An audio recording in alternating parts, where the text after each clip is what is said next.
Entonces, lo primero que debemos de hacer es una correcta anamnesis, ¿no? Preguntar los antecedentes personales del paciente, ¿no? De acuerdo a la edad, podemos preguntar, podemos dirigir nuestro diagnóstico a distintas patologías, ¿no?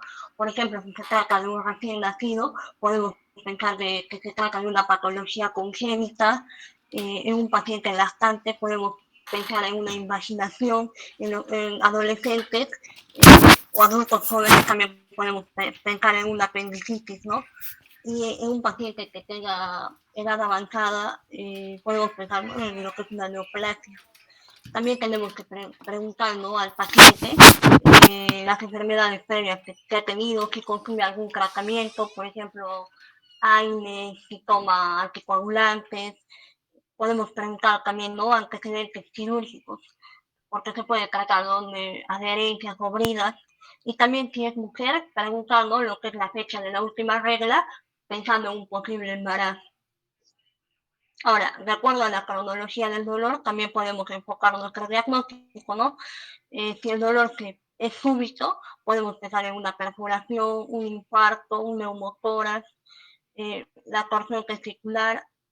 Si es de cronología, si es de inicio rápido, podemos pensar, ¿no?, lo que es una perforación de víscera hueca, la obstrucción intestinal. Y si es de inicio lento, pensando en los procesos herniarios y la diverticulitis. Siguiente. Ahora, también nos podemos orientar de acuerdo a la localización del dolor, ¿no? Todos ya conocemos este cuadro, que nos va a poder orientar de acuerdo a la ubicación de ciertos órganos y a la localización del dolor, un posible diagnóstico. El siguiente. Mm, Ahora tenemos, según las características del dolor, ¿no? Si es un dolor constante y el paciente presenta compromiso general, podemos estar pensando, ¿no?, en lo que es una irritación peritoneal. También tenemos otro tipo de dolor, el dolor de tipo desgarrante. Podemos pensar en una rotura aórtica. De tipo urente, una patología no péptica. Y de tipo cólico podemos pensar en la obstrucción de una víscera hueca. Siguiente.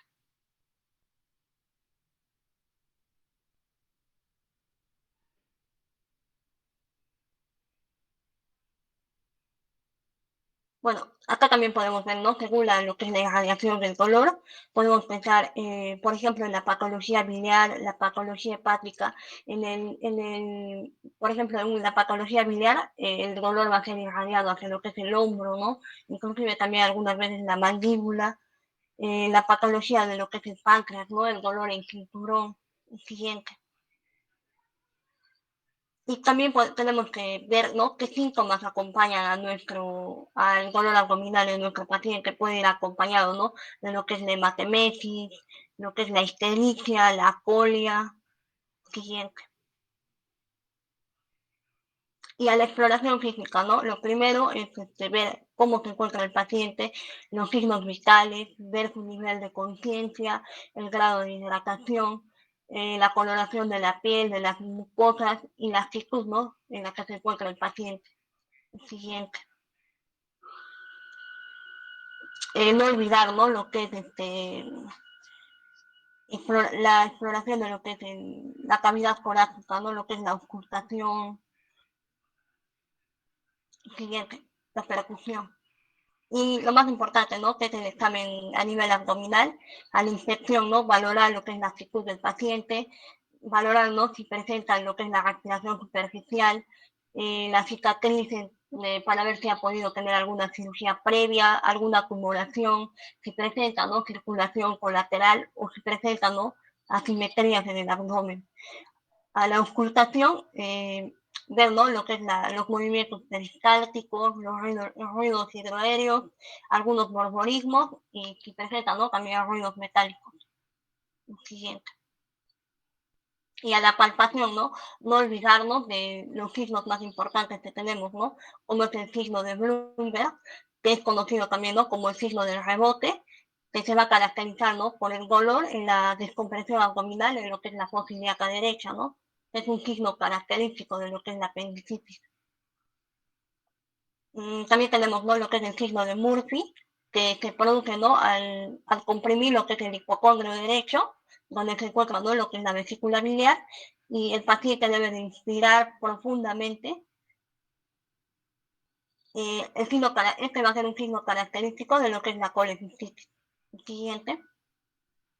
También tenemos, ¿no? Lo que es el signo de McBurney, palpando, ¿no? En lo que es el punto de McBurney, que es la unión, ¿no? Entre lo que es trazando una línea desde el ombligo hasta la espina ilíaca anterosuperior, y se palpa, ¿no? Entre la unión de los dos tercios internos con el tercio externo, y el paciente al palpar este punto va a presentar, ¿no? Lo que es el dolor, y es indicativo también de lo que es la apendicitis aguda. Ahora también tenemos, ¿no? Lo que es el signo de Rugby, que va a ser el dolor en lo que es la fosa ilíaca derecha, provocado por la descompresión de la palpación al otro lado, ¿no? Lo que es en la fosa ilíaca izquierda, que también es indicativo de apendicitis aguda. Siguiente. Y a la percusión, ¿no? Tenemos que ver si hay aumento de lo que es el timpanismo, nos va a indicar, ¿no? Que hay contenido gaseoso. A la disminución o matidez nos puede hacer pensar en una citis, un tumor, un útero gestante o una visceromegalia, ¿no? Todo esto tiene que ir acompañado, ¿no? Con lo que es la anamnesis que ya le hemos hecho al paciente. Siguiente. También es importante, ¿no? Lo que es hacer el tacto rectal y el tacto vaginal, ¿no? En lo que es el caso de las mujeres. Siguiente. Lo más importante de todo esto es que tenemos que buscar lo que son los criterios de gravedad a la exploración abdominal y cuáles van a ser estos, ¿no? Por ejemplo, al evaluar lo que son los signos vitales que hayamos encontrado en el paciente, una frecuencia respiratoria mayor a 30 o menor a 10. Eso va a ser un criterio de gravedad. Otro va a ser la ausencia o asimetría de pulsos periféricos. También la disminución de lo que es el nivel de la conciencia, algunos signos de hipoperfusión en la piel o las mucosas, que el abdomen del paciente esté distendido, que presente hematomas o heridas, ruidos de lucha o silencio abdominal, ¿no? A la auscultación, y que el cuadro que esté presentando el paciente sea mayor a 6 horas. Siguiente.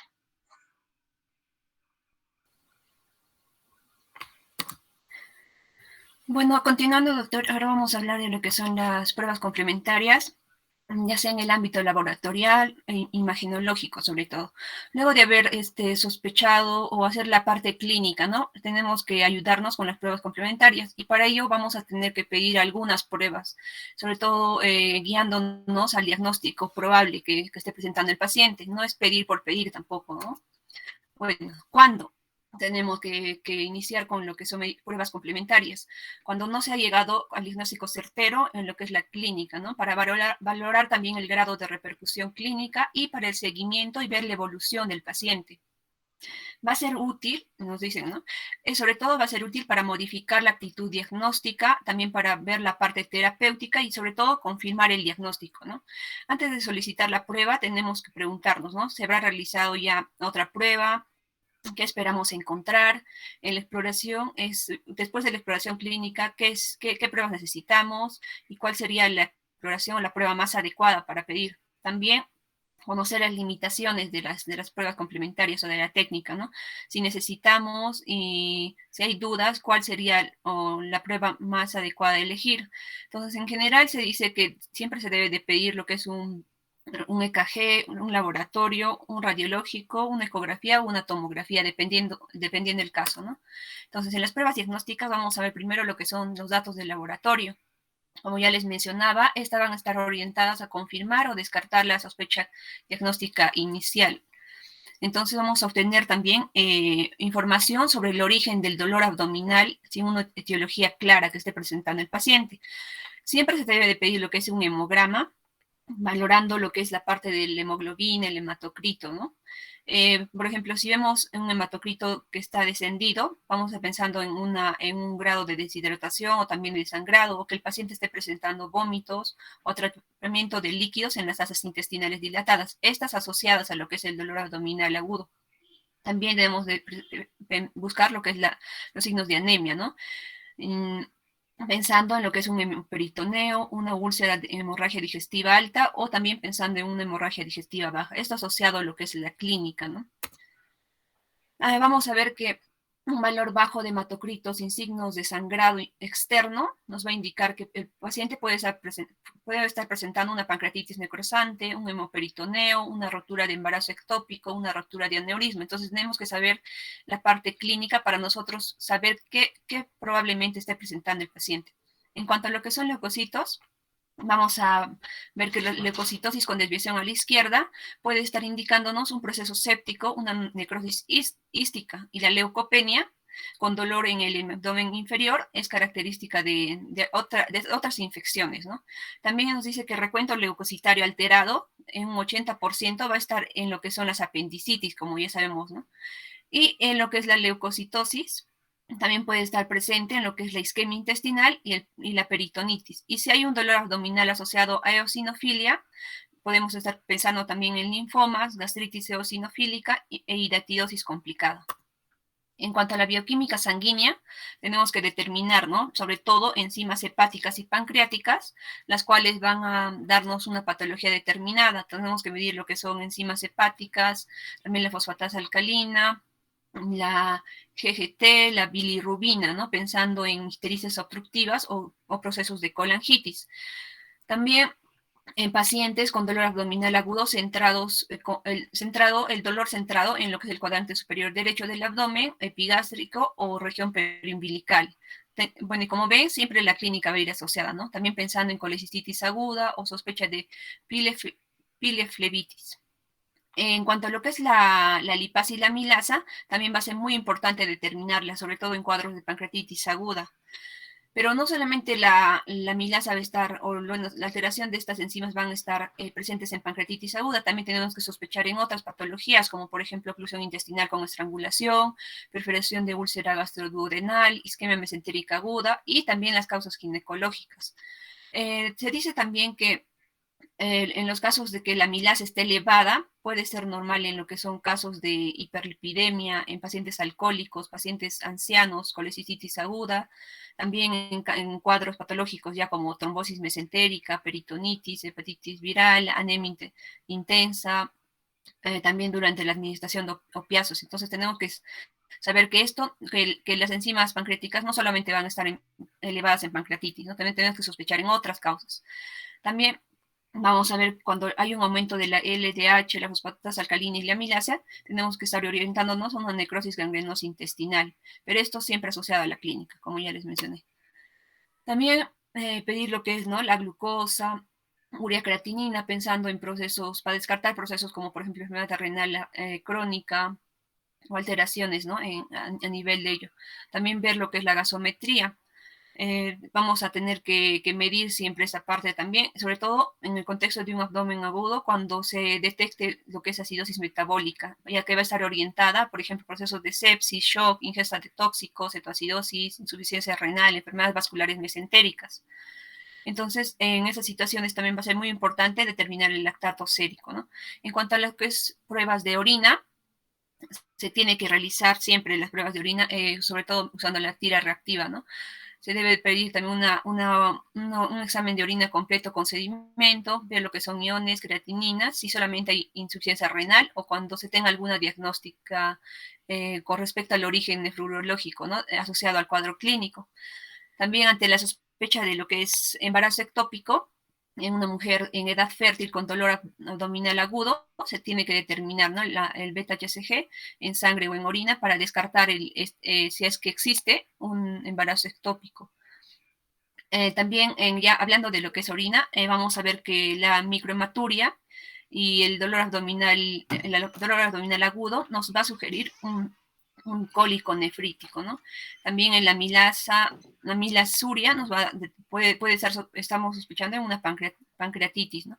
En la piuria, infecciones de las vías urinarias. Una orina turbia y rojiza puede ser alguna hemoglobinuria que puede ser de diferentes causas. Como ya les mencioné, ¿no? Ante la sospecha de un embarazo ectópico se debe de solicitar una prueba de gestación. También se debe de pedir lo que es un electrocardiograma. Esto, sobre todo cuando el paciente tiene un dolor abdominal agudo y no tiene una explicación clara frente a lo que es el diagnóstico. También, si el paciente tiene un dolor abdominal en el abdomen superior, se debe de practicar lo que es el electrocardiograma para descartar una cardiopatía isquémica. Ante toda epigastralgia de origen incierto, también se debe realizar lo que es el EKG para descartar ese síndrome coronario agudo.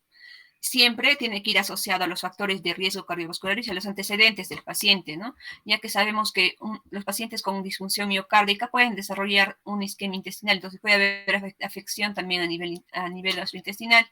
Además, hay que tener en cuenta que una enfermedad abdominal puede inducir una angina de pecho en los pacientes afectados con cardiopatía isquémica. Entonces va a ser muy importante tener en cuenta esos puntos, ¿no?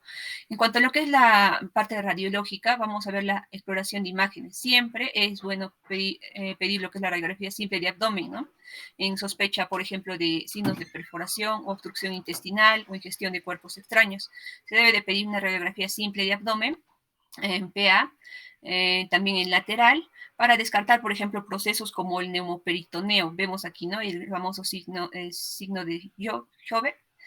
También para descartar obstrucción intestinal mecánica, para ver lo que son, sobre todo esas radiografías se van a pedir en bipedestación, que van a ser de radiografías simples de abdomen, aquí para descartar obstrucción intestinal y diferenciarlas, ¿no?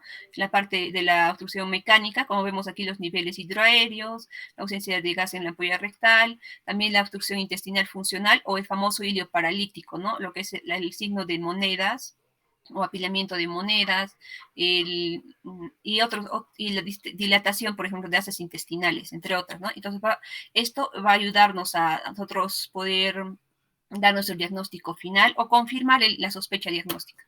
En cuanto a los otros hallazgos, vamos a ver también que nos sirve para descartar, por ejemplo, el volvulo del sigmoide, el famoso signo del grano del café, ¿no? Que vemos aquí. También para evidenciar líquido intraperitoneal. En caso de lo que son radiografías contrastadas, claro, vamos a también poder ver diverticulosis, ¿no? Claro, aquí vemos los divertículos en una radiografía contrastada, entonces también puede ayudarnos. En cuanto a la ecografía abdominal, sobre todo para la identificación de patología en el hipocondrio derecho o izquierdo o el hipogastrio, sobre todo pensando en patología hepática biliar, como son colecistitis, colangitis, ictericia obstructivas o enfermedades de vesícula biliar. Sobre todo nos sirve para ello, ¿no?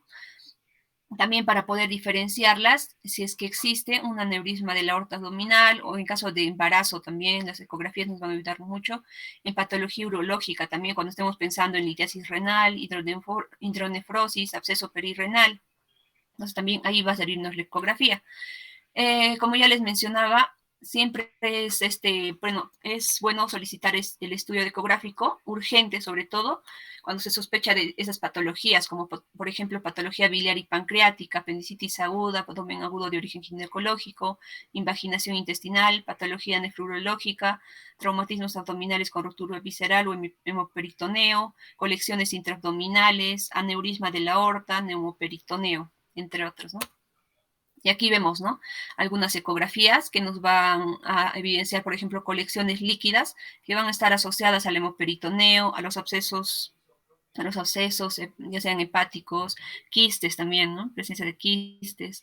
En cuanto a la pancreatitis, también se va a poder solicitar ecografías al inicio, pero lo que va a ser esencial, por ejemplo, en pancreatitis, va a ser lo que es la tomografía, ¿no? Después de las 72 horas, para evidenciar los procesos, ya sea los cambios que va a haber a nivel peripancreático y pancreático posteriormente. También la tomografía, ¿no? Como ya le estaba mencionando, también nos va a ayudar mucho cuando no tenemos un diagnóstico certero, entonces esto nos va a permitir ver la causa, ¿no? Por ejemplo, aneurismos de aorta abdominal, lo que es apendicitis también.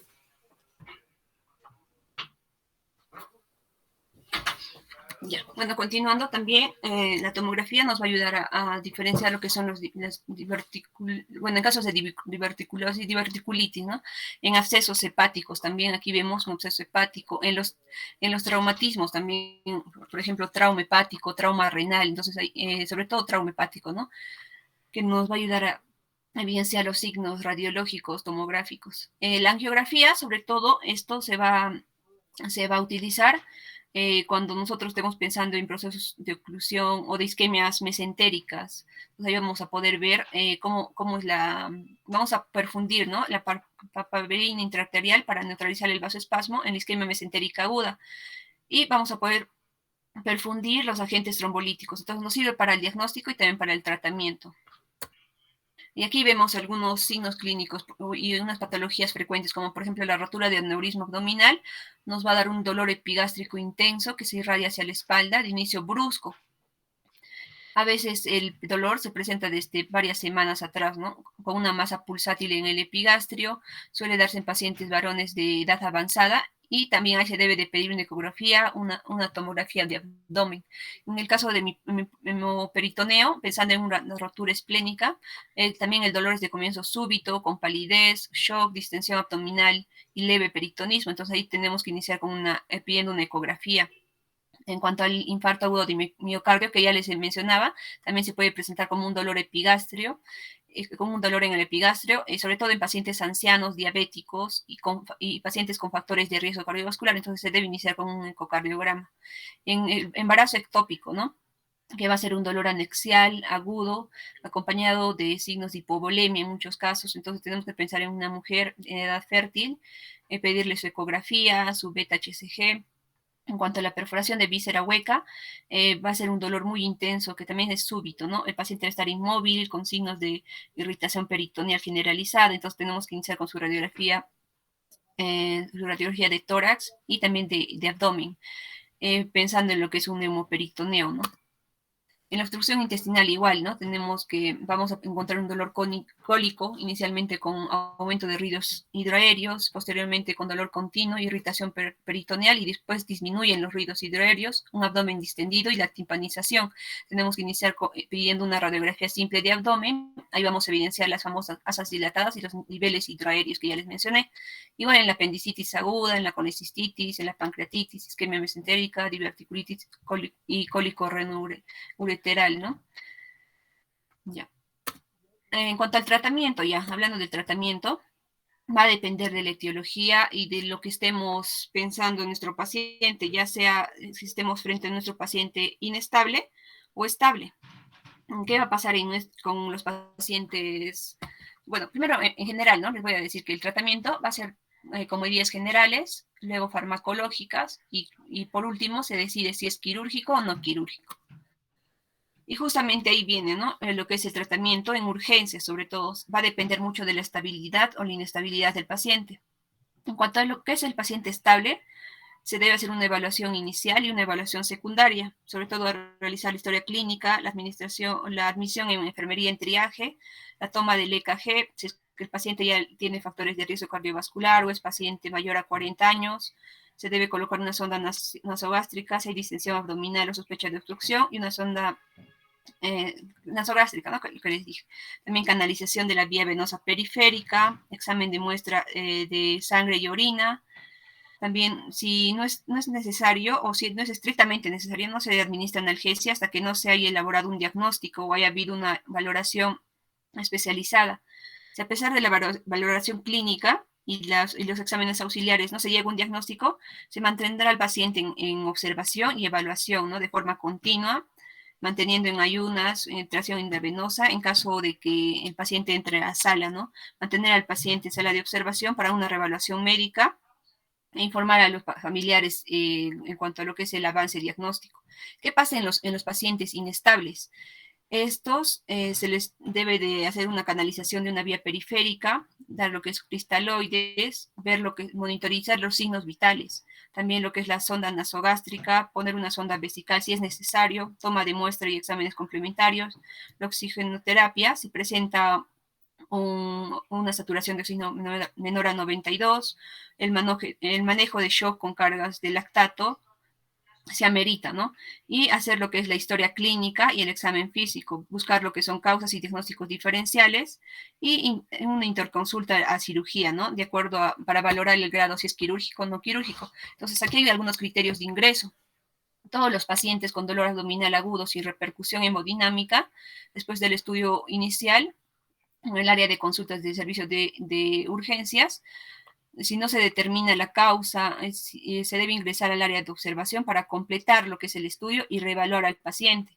Hay que tener precaución con aquellos pacientes que están bajo el efecto del alcohol o drogas, ¿no? O que tienen tratamiento con esteroides o si están inmunodeprimidos, ya que algunos signos diagnósticos van a estar enmascarando al cuadro clínico, ¿no? Entonces aquí se dice que hay diferentes estadios, como el estadio 0, que es el paciente previamente sano con dolor abdominal agudo.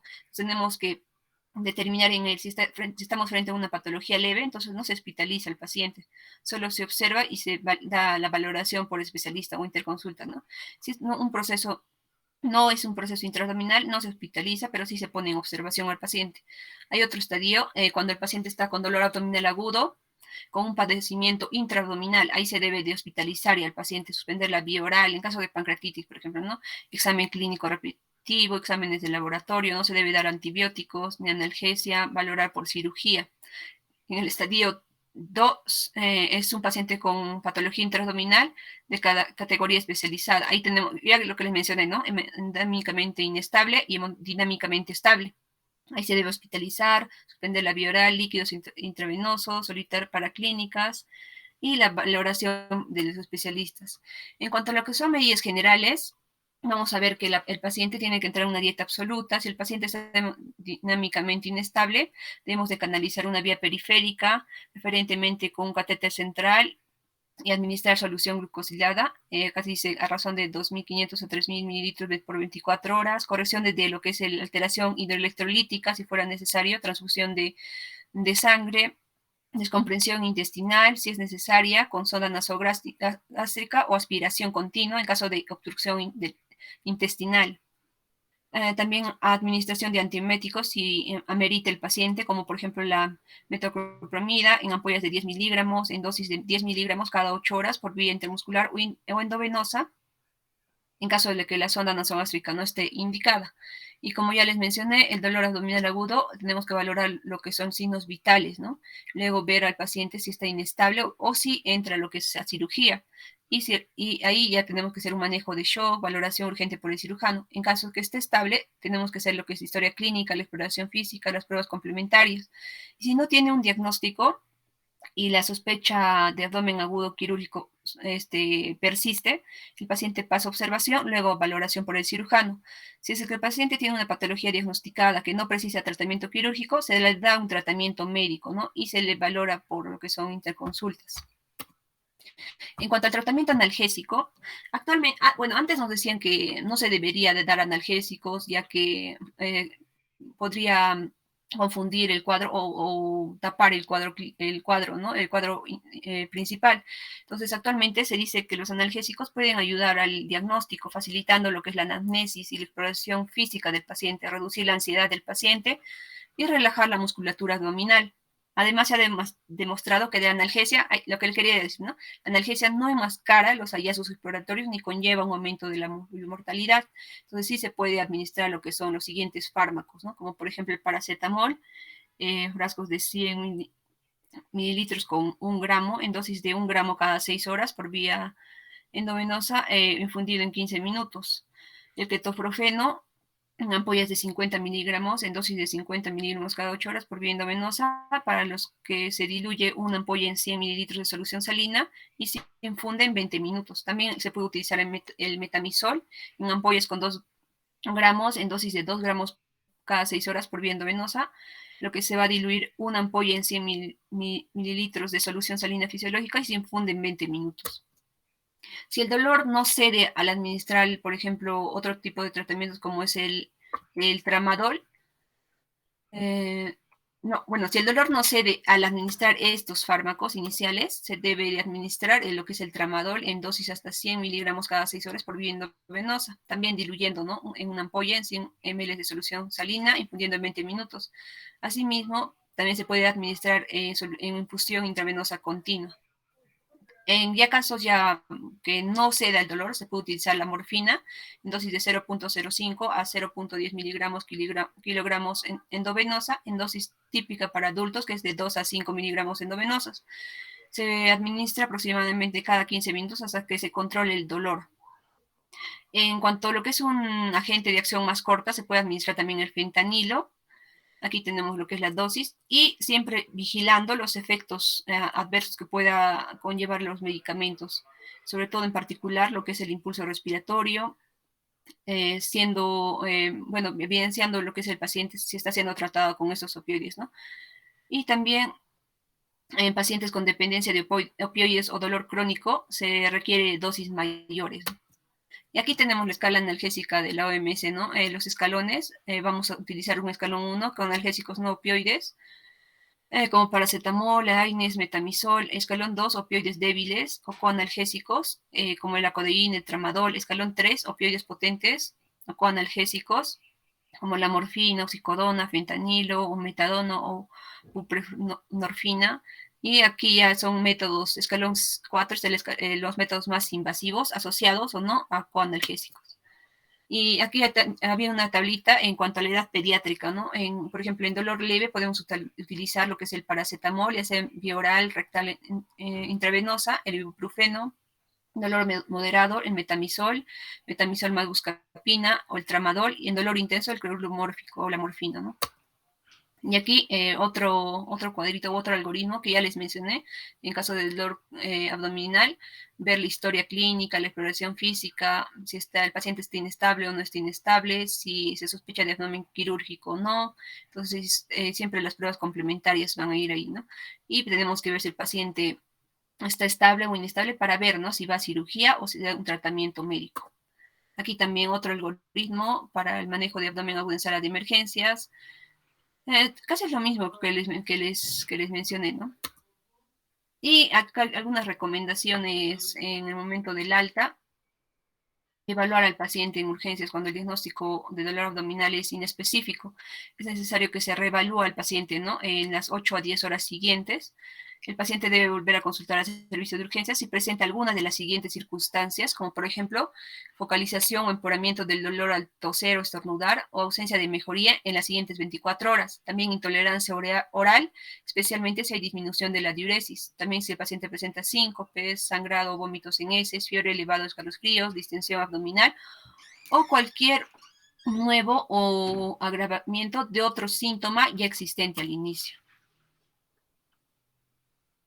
Eso sería todo, doctor.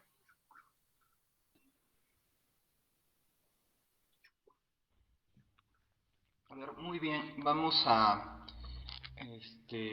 aclarar algunas cosas. Primero, bueno, por ahí me llama la atención que hayan definido que la mejor opción para una vía periférica era un catéter venoso central. Eso no es así. La mejor vía periférica puede ser un calibre 18, un calibre 16 incluso.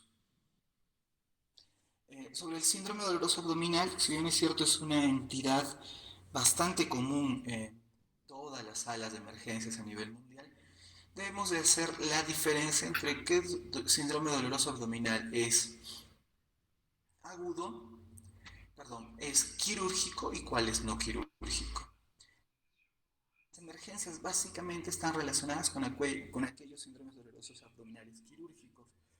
Es decir, que nosotros tenemos que tener la capacidad de identificar, primero, un síndrome doloroso abdominal, segundo, catalogarlo y tercero, solicitar las pruebas de laboratorio en caso que exista duda. Puede acudir un paciente de 25 años con un síndrome doloroso abdominal que inició en el epigastrio, que bajó al mesogastrio y finalmente, luego de 6, 8, 10 horas, se sitúa básicamente en la fosa ilíaca derecha. En ese caso el paciente tiene ya una adecuada posibilidad positiva para una apendicitis aguda. No todos los cuadros de apendicitis aguda se presentan de la misma manera. Hay que saber que hay factores en los cuales el dolor no puede ser tan exquisito o puede producir duda. Eso se da sobre todo en pacientes obesos y en pacientes diabéticos. Generalmente los pacientes obesos son diabéticos. En ellos tenemos que tener una mayor precaución en descartar un abdomen agudo quirúrgico. Los aneurismas de la aorta abdominal en nuestro medio generalmente tienen una gran tasa de mortalidad, estamos hablando de prácticamente el 99%, debido a que no tenemos salas de hemodinamia para resolver este tipo de casos, ¿no? A lo mucho hemos llegado a evacuar pacientes, pero que han fallecido en trayecto o llegando en espera de el estudio hemodinámico en Lima. Otra patología importante es la isquemia mesentérica.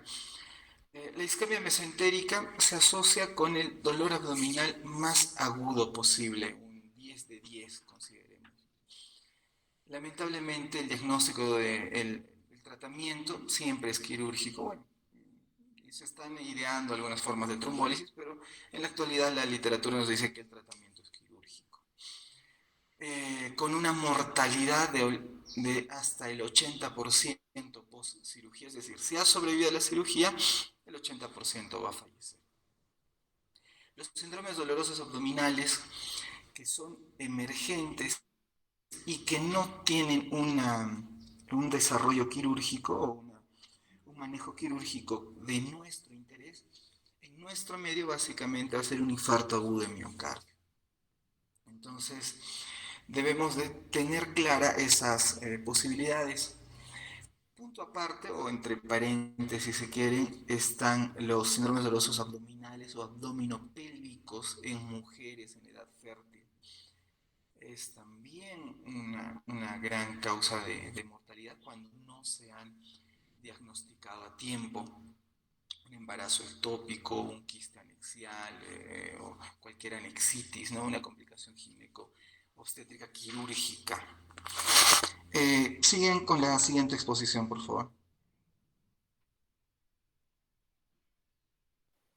Continuando con la exposición, vamos a hablar de complicaciones de la cirrosis hepática. Siguiente, por favor. Vamos a hablar primero de su definición y bueno, la cirrosis va a representar una etapa tardía de lo que es la fibrosis hepática progresiva y va a estar caracterizada por lo que es la distorsión de la arquitectura hepática, hablamos de fibrosis, y la formación de nódulos regenerativos. Estos básicamente van a formar parte del componente mecánico de lo que es la fisiopatología de la hipertensión portal. En la imagen del costado, ¿no?, podemos ver lo que es un nódulos regenerativos. Ahora, entre las principales complicaciones de la cirrosis hepática van a estar dos, lo que es la insuficiencia hepatocelular y lo que es la hipertensión portal. Estas a su vez van a dar lugar a otras situaciones que van a ser clínicamente más expresivas. Hablamos pues de las que están marcadas en abajo, ¿no? Tenemos las varices esofágicas, tenemos la citis, la peritonitis bacteriana espontánea, el síndrome hepatorrenal y lo que es la encefalopatía hepática. Ahora, importante considerar también lo que son las varices esofágicas, puesto que estas van a tener una potencial capacidad de lo que es producir sangrado y esta va a ser la complicación más grave con la mortalidad más elevada a corto plazo.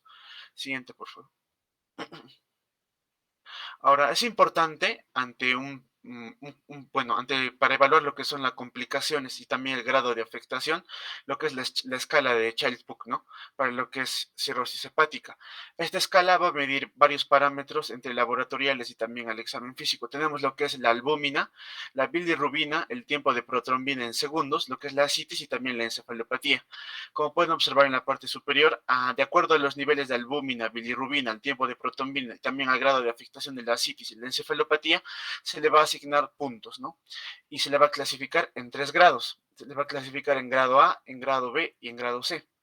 El grado A va a ser de 1 a 6 puntos, lo que va a indicar una enfermedad, pues una cirrosis hepática compensada. El grado 7 a 9, un compromiso funcional significativo, y el grado C, que va a pues, tener de 10 a 15 puntos, que va a indicar una enfermedad descompensada. Siguiente, por favor. Hablemos de la primera complicación, que va a ser lo que es la citis. Siguiente, por favor. Y bueno, vamos a decir que la citis va a ser la complicación más frecuente de la cirrosis hepática y se va a definir como la acumulación de líquido en lo que es la cavidad peritoneal. Vamos a tener los síntomas principales que van a ser pues saciedad precoz, la disnea y síntomas generalmente relacionados a abdominales, ¿no? Molestias abdominales del tipo distensión.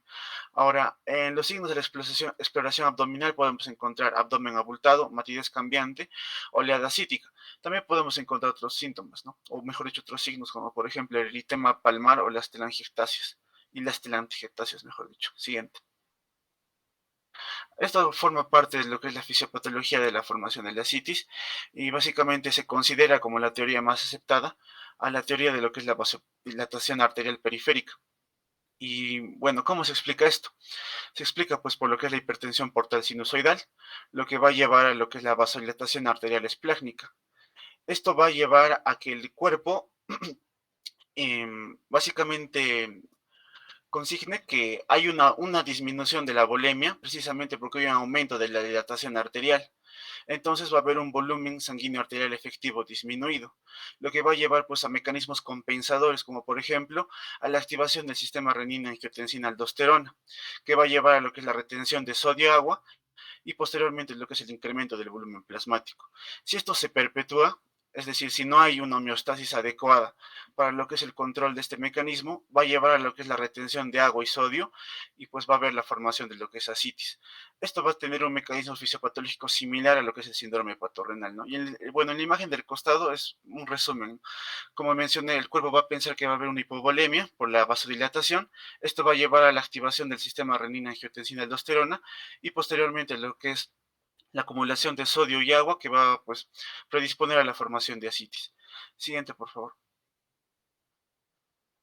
Bueno, importante no considerar también que en todos los pacientes, esto ya básicamente para lo que es el tratamiento, con un primer episodio de una descompensación hidrópica, hablamos de ascitis, debe entrar pues un estudio de lo que es se debe hacer lo que es una paracentesis diagnóstica y a la paracentesis diagnóstica debe haber un análisis laboratorial, tanto de lo que es proteínas, albúmina, glucosa, también el recuento celular, estudios microbiológicos y también citológicos. También debemos evaluar lo que es la gasa, me refiero a la gradiente albúmina en sangre y lo que es el líquido acítico. Aquí está la fórmula, ¿no? Que va a ser la albúmina sérica menos la albúmina en líquido acítico. Así vamos a poder hallar una gradiente y de acuerdo a la gradiente podremos determinar la etiología. Siguiente, por favor. Acá tenemos, ¿no? Un cuadrito que nos explica más o menos lo que es la gradiente. Si la gradiente albúmina sérica diferenciada con lo que es la albúmina en lo que es el líquido acítico sale mayor de 1.1 gramos por decilitros, vamos a hablar de una hipertensión portal que puede, bueno, la causa puede ser lo que es la cirrosis, la hepatitis alcohólica, una ascitis cardíaca, entre otras causas, ¿no? Como el síndrome de Budd-Chiari. Pero lo importante es que, pues, que un gradiente mayor a 1.1 nos va a indicar pues, cirrosis. Y ya, pues, si se trata de un gradiente disminuido, menor a 1.1 gramos por decilitro, pensaremos en otras causas, como por ejemplo la peritonitis tuberculosa, la carcinomatosis peritoneal, la citis pancreática y otras causas. Siguiente, por favor. Y para el tratamiento, ¿no? Para el tratamiento se refiere que vamos a seguir algunos pilares. Entre ellos tenemos pues lo que es el uso de diuréticos, la terapia baja en sodio y también lo que es la paracentesis evacuadora. Como bien mencioné, ¿no? La terapia baja en sodio va a consistir básicamente en no añadir sal a la comida. Los diuréticos vamos a usar lo que es la espironolactona y lo que es la furosemida. La espironolactona a 100 miligramos día a un máximo de 400 miligramos y la furosemida a 40 miligramos día a máximo 160 miligramos. La espironolactona se va a explicar su uso básicamente porque va a ser un inhibidor de lo que es la aldosterona, ¿no? Entonces, como vemos en la fisiopatología, un mecanismo que va a producir lo que es la citis, pues es la alteración del sistema renina-angiotensina-aldosterona. Entonces, al inhibirlo, vamos a pues, generar un tratamiento. Ahora, debe haber también un control estricto de lo que es la diuresis y peso. El paciente, resaltar que no debe perder más de 0.5 kilogramos por día, esto para evitar lo que son complicaciones. En cuanto a la paracentesis evacuadora, esta va a estar indicada pues, en pacientes cirróticos con ascitis moderada y atención, acompañado de lo que son los diuréticos. Importante resaltar que en pacientes con insuficiencia renal, las paracentesis repetidas de menor cuantía se deben usar, ¿no? Para evitar lo que es una disfunción circulatoria.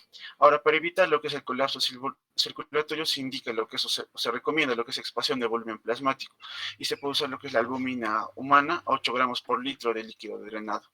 Siguiente, por favor.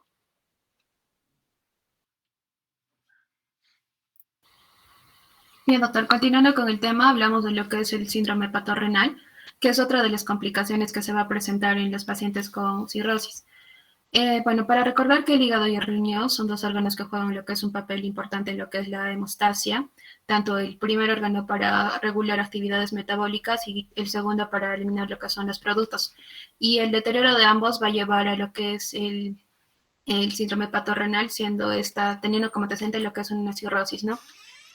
Principalmente, este síndrome hepatorrenal eleva significativamente lo que es la mortalidad y lo que es la tasa de complicaciones posterior a lo que es el trasplante hepático. Y bien, para definir lo que es síndrome hepatorrenal, es un fallo renal agudo que se produce por alteraciones en lo que es la circulación espleno-renal, los cuales van a llevar a lo que son fenómenos hemodinámicos vasculares y lo que son neuromurales, los cuales van a producir lo que son cambios en el glomérulo, llevando a lo que es la disfusión del filtrado glomerular. Todo ello, recordar que es importante en lo que es la cirrosis descompensada, por ejemplo, con ascitis, y es importante lo que es la identificación de cualquier deterioro de manera precoz, ya que de este va a depender el pronóstico, ¿no? Y según lo que es el Club Internacional de Ascitis, va a definir que como está un incremento de la creatinina sérica mayor a 1.5 miligramos por decilitro, la cual no tiene explicación por alguna otra causa conocida por insuficiencia renal. Siguiente, por favor. Bien, entre los factores de riesgo, recalcar que es importante, por ejemplo, que a un aproximado del 10% de los pacientes con cirrosis avanzada o insuficiencia aguda van a desarrollar, ¿no?, este síndrome hepatorrenal. Y aproximadamente hasta un 20% de los pacientes con cirrosis y ascitis presentan lo que es este síndrome, ¿no? Entre los principales tenemos lo que es la peritonitis bacteriana espontánea, lo cual es un factor de riesgo, pero se dice que estudios indican que la antibioterapia profiláctica, perdón, por ejemplo, con lo que es la administración de norfloxacino, disminuye lo que es el daño renal secundario, lo que es la cirrosis, ¿no? También lo que es la albúmina. Otro de los factores de riesgo encontramos lo que es la hepatitis alcohólica, la cual también se puede disminuir el riesgo de hacer lo que es el síndrome hepatorrenal con la administración de lo que es la pentoxifilina, 400 miligramos 3 veces al día. También se presenta lo que es la insuficiencia hepática fulminante, la diuresis excesiva, cuando se realizan lo que son paracentesis de gran volumen con ausencia de expansores de volumen, por ejemplo, tipo albúmina, hemorragia gastrointestinal, administración de medios de contraste, antibióticos nefrotóxicos o antiinflamatorios no esteroideos, ¿no? Es importante reconocer estos factores de riesgo. Siguiente, por favor. Bien, para reconocer lo que es la fisiopatología de este síndrome, es importante determinar que hay elementos primordiales en el desarrollo de esta. Por ejemplo, se sabe que la cirrosis es el estadio final de todas las enfermedades hepáticas crónicas progresivas y principalmente se va a caracterizar por la distorsión en lo que es la arquitectura y la microcirculación sanguínea, hepática, perdón. Entre sus principales causas de esta tenemos lo que es el alcoholismo, la enfermedad por hígado graso no alcohólico, hepatitis viral, entre otras, ¿no? Esta patología va a iniciar presentando una fase asintomática, perdón, con lo que es la hipertensión portal y lo que es la producción de lo que son las varices esofágicas, las cuales van a aumentar lo que es la presión portal, ¿no? Después de ello se van a presentar lo que son las complicaciones propias de este trastorno, ascitis, hemorragia, entre otros, ¿no? Encefalopatía y lo que es la peritonitis bacteriana espontánea. Este incremento de la presión de portal va a incrementar la producción y liberación de la circulación arterial esplénica y a su vez también la liberación de lo que son vasodilatadores endógenos, por ejemplo, lo que es el óxido nítrico, el monóxido de carbono, los cannabinoides, ¿no? Los cuales también van a ser incrementados, incrementan lo que es el volumen plasmático local y terminan lo que es disminuyendo la presión arterial media.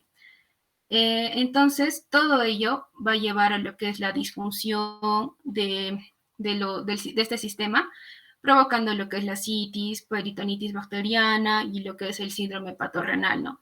Y todo ello a causa de lo que es la hipertensión portal.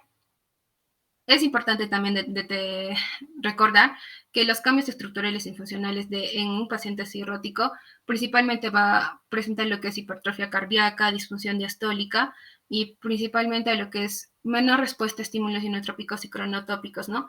Entre ellos, por ejemplo, menor fracción de eyección y por ende lo que es la falla renal.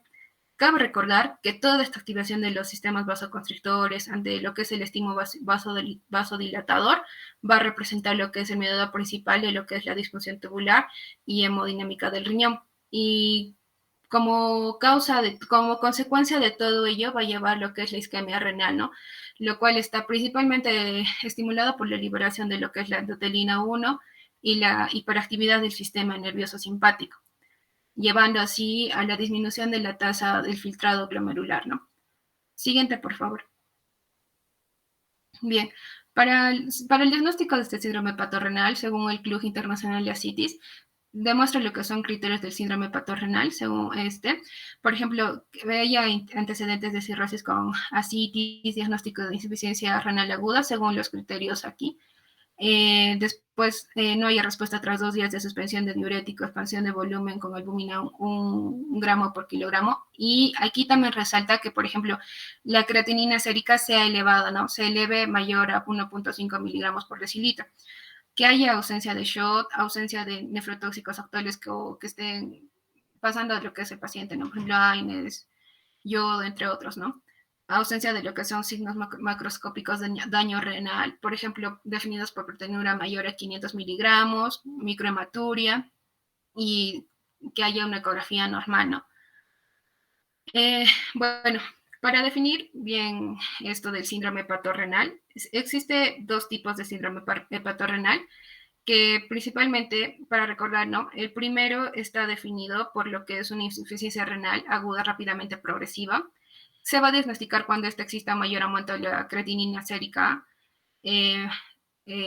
superior al 100% a lo que es a su valor basal, con un valor final superior a lo que es 2.5 miligramos por decilitro, ¿no? Y el tipo 2, que se define como una insuficiencia renal moderada y estable, con aumento de creatinina sérica entre 1.5 a 2.5, ¿no? Este tipo 2 se asocia principalmente a lo que es ascitis refractaria, y estos pacientes con síndrome hepatorrenal tipo 2 son propensos a desarrollar lo que es el tipo 1 espontáneamente y principalmente, ¿no? Los cuales son desencadenados por una infección. Y recordar que aquí el más leve y más frecuente es el de tipo 2, como ya decía, es un fallo renal lentamente progresivo, y el tipo 1 corresponde a un fallo renal rápido, ¿no? Siguiente, por favor. Bien, en cuanto a las recomendaciones generales de este síndrome hepatorrenal, recordar que para la tipo 1 es importante lo que son vasoconstrictores y la administración de albúmina, y la tipo 2 es el tratamiento principalmente de la ascitis refractaria, ya que esta va a ser producto que va a desencadenar esta, ¿no? Y principalmente las infecciones, ¿no? Es importante, por ejemplo, el uso de diuréticos, únicamente mantener la furosemida a dosis más bajas posibles en caso de signos evidentes de sobrecarga combinado con lo que es la albúmina, expansión adecuada de los pacientes con sueroterapia y albúmina. Además, se tiene que realizar lo que es el cribado, por ejemplo, de sepsis, realizar lo que son cultivos, en caso que haya sospecha, ¿no? Y valorar lo que es la retirada temporal, sobre todo si hay datos de fallo prerrenal, antihipertensivos y lo que son beta bloqueantes profilácticos, ¿no? En caso que, por ejemplo, exista citis a tensión, es realizar lo que es la paracentesis de alivio, el uso, por ejemplo, de terlipresina. En algunos casos, por ejemplo, lo que es la hemodiálisis o terapias de sustitución, valora lo que son los TIPS o lo que es finalmente lo que es el trasplante hepático, ¿no? Para el trasplante hepático se debe considerar, por ejemplo, el paciente cirrótico con ascitis, especialmente lo que son ascitis refractarias. En un 50% van a fallecer más o menos a los 6 meses y un 75% a lo que es al año, ¿no? Además que no haya consumo actual de alcohol, enfermedad maligna asociada. Y bueno, el trasplante ha demostrado aumentar algún tipo de supervivencia en los pacientes. Y sobre todo es importante, ¿no?, priorizar lo que es la lista de trasplante en este caso. El siguiente, por favor. Bien, doctor, buenos días. Continuando con otra de las complicaciones de la cirrosis hepática, a continuación yo hablaré acerca de la peritonitis bacteriana espontánea. Siguiente, por favor. Esta se va a definir como una infección de líquido ascítico en un paciente cirrótico en ausencia de un foco infeccioso abdominal evidente. Esta también va a consistir en una complicación grave que va a adoptar una alta mortalidad en un paciente con una hepatopatía crónica y además que va a ensombrecer el pronóstico de la misma, ¿no? En cuanto a su sintomatología, puede ser variable, puede ir desde un paciente asintomático hasta un paciente con un malestar general, incluyendo vómitos, fiebre, dolor abdominal, peritonismo o incluso empeoramiento de la función hepática y o renal. Cabe resaltar de que siempre debe descartarse un paciente cirrótico con ascitis, aunque este no refiera síntomas. En relación al diagnóstico, este se va a basar en la obtención de una muestra del líquido ascítico mediante paracentesis para su análisis por laboratorio, donde básicamente se va a considerar que estamos en una peritonitis bacteriana espontánea cuando el recuento de células polimorfonucleares va a ser mayor o igual a 250 por milímetro cúbico. También en relación a las muestras enviadas a la anatomía patológica o microbiología, muestra que el cultivo en un 60% de los casos puede llegar a ser negativo. Además, nos muestra del término de bacteriacitis, que va a ser definida por un cultivo positivo en ausencia de neutrófilos mayor o igual a 250 por milímetro cúbico, donde en ahí también puede requerir tratamiento. Siguiente, por favor. Aquí nos muestra un algoritmo terapéutico en relación a la bacteriacitis.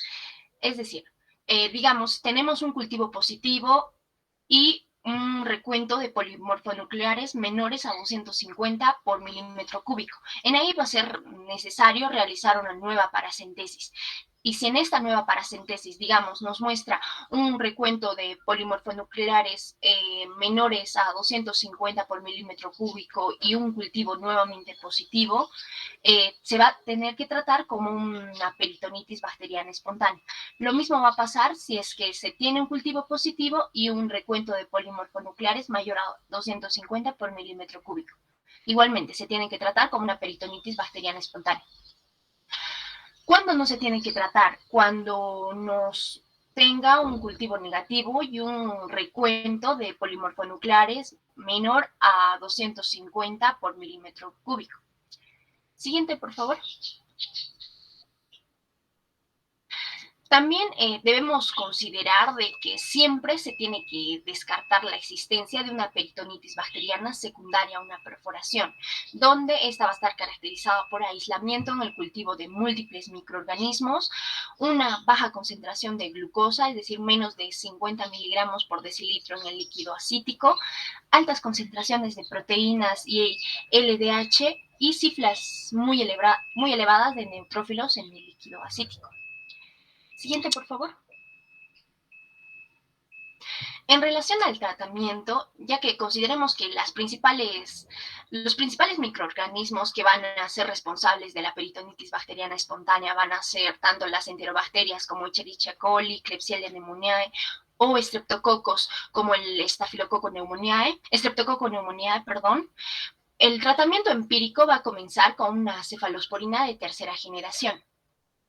Esta se va a mantener hasta las 24 a 48 horas después de haber confirmado la resolución del cuadro.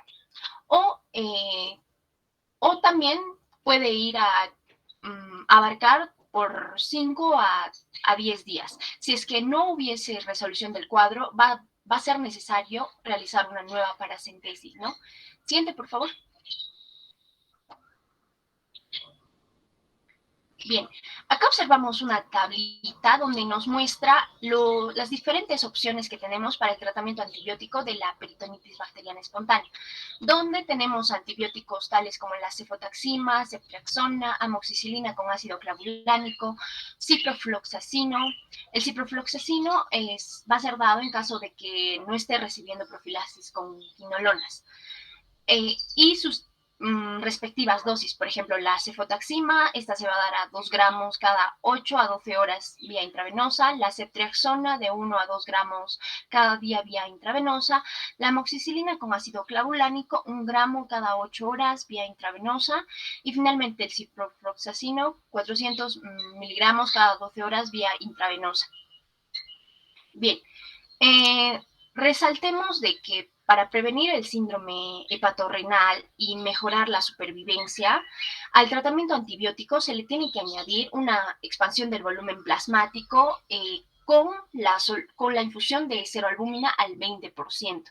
Por ejemplo, al primer día se le va a dar una dosis de 1.5 gramos por kilogramo de ceroalbúmina al 20%. A las 72 horas va a reducir a 1 gramo por kilogramo.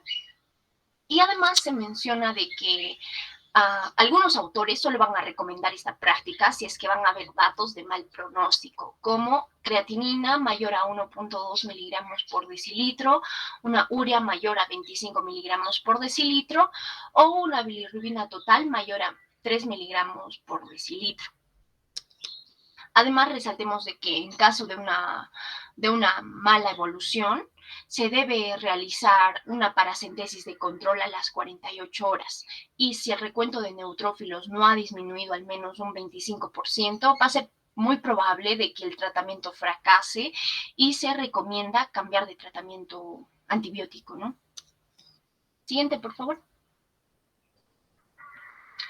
En relación a la profilaxis, los criterios para administrar antibióticos y así prevenir un nuevo episodio de peritonitis bacteriana espontánea van a ser los siguientes. Si es que va a presentar antecedentes personales de peritonitis bacteriana espontánea, si es que presentó una hemorragia digestiva alta por varices, ya que esto conlleva un alto riesgo de traslocación bacteriana, o si es que presenta cirrosis con ascitis y proteínas bajas en líquido ascítico, es decir, menor a 1.5 gramos por decilitro.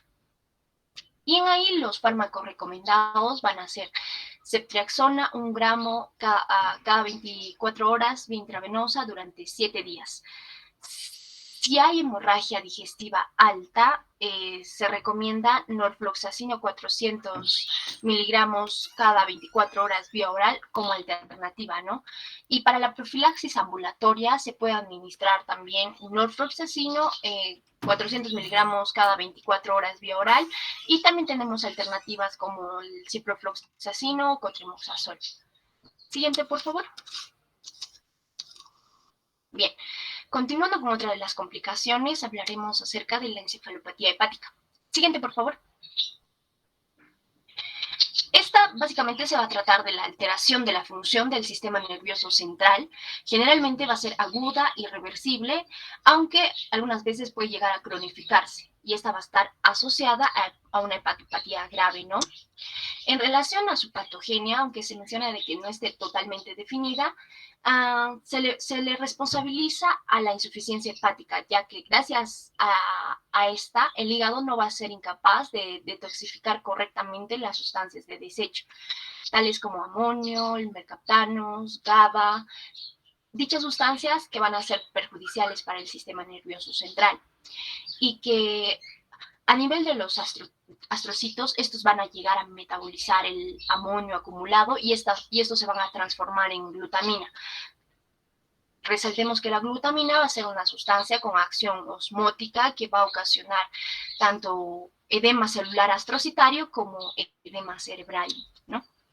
Siguiente, por favor. Bien, en relación a su diagnóstico, ya tenemos que tener una alta sospecha de encefalopatía hepática en un paciente con antecedentes de cirrosis hepática que va a presentar síntomas como bradipsiquia, bradilalia y desorientación, ¿no?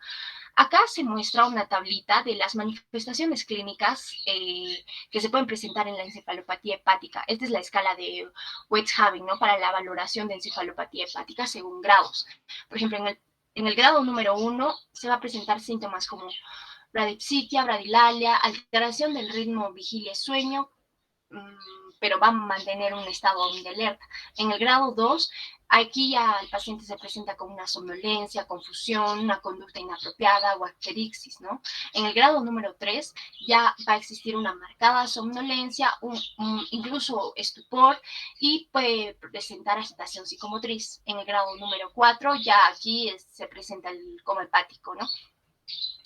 Además, es importante siempre descartar otro tipo de causas, ¿no? E investigar los factores precipitantes de una encefalopatía hepática. Dentro de los diagnósticos diferenciales que tiene la encefalopatía hepática, tenemos a la encefalopatía metabólica, a la intoxicación farmacológica, el abuso de drogas, la abstinencia de alcohol, la encefalopatía de Wernicke. También resaltemos o descartar lesiones estructurales cerebrales, tales como un hematoma sutural, un estatus comicial no convulsivo, meningitis, encefalitis. Siguiente, por favor. También nos menciona de que en la encefalopatía hepática no va a ser indispensable determinar la concentración de amonio en sangre, ya que sus niveles sanguíneos no van a modificar la actitud terapéutica. Siguiente, por favor. En relación a los factores desencadenantes que van a conllevar una encefalopatía hepática, las más habituales son las infecciones, ¿no? Dentro de las cuales va a estar incluida la peritonitis bacteriana espontánea, que esta se va a diagnosticar por una paracentesis, o incluso otro tipo de infecciones. En ahí se le tienen que realizar pruebas según la sospecha clínica, ¿no? Otro de los factores es la hemorragia digestiva, deshidratación por diuréticos, diarrea, vómitos o incluso paracentesis voluminosas, ¿no? Otro de los factores es el estreñimiento, consumo de drogas como uso de psicofármacos o incluso alcohol. Otro de los factores, disfunción hepática, una progresión de la insuficiencia hepatocelular también puede conllevar una encefalopatía hepática, la presencia de una insuficiencia renal aguda o incluso un mal cumplimiento terapéutico, ¿no? Siguiente, por favor. En relación al tratamiento, ha de tratarse tanto la causa precipitante como la propia encefalopatía hepática. Primero, para las medidas para reducir la producción y absorción del amonio, se le recomienda disacáridos no absorbibles, como la lactulosa, 20 gramos cada 6 a 8 horas. E incluso esta puede llegar a modificar la dosis para llegar a conseguir 2 a 3 deposiciones diarias. Y si en caso no fuera posible utilizar la vía oral, también se le puede administrar un enema de 200 gramos en 700 mililitros de agua cada 6 a 8 horas. Otra de las alternativas es el lactitol. En relación con los antibióticos, se recomienda la rifaximina, 600 miligramos cada 12 horas, o otros antibióticos no absorbibles. También se menciona de que en caso de que no haya respuesta a una monoterapia, puede llegar a combinarse en varias líneas de tratamiento, ¿no? En relación a la dieta, se indica una dieta normoproteica y normocalórica, ya que tradicionalmente se recomendaba la dieta baja en proteínas, pero esta se vio de que presenta muchos más efectos deleterios que beneficiosos en enfermos que ya presentan desnutrición proteica o mixta a causa de la insuficiencia hepática, ¿no? Y finalmente, tras el episodio agudo de una encefalopatía hepática, el tratamiento debe mantenerse a dosis suficientes para que el paciente realice 2 a 3 deposiciones pastosas al día. Y finalmente, el tratamiento definitivo viene a ser ya el trasplante de hígado, ¿no? Siguiente, por favor.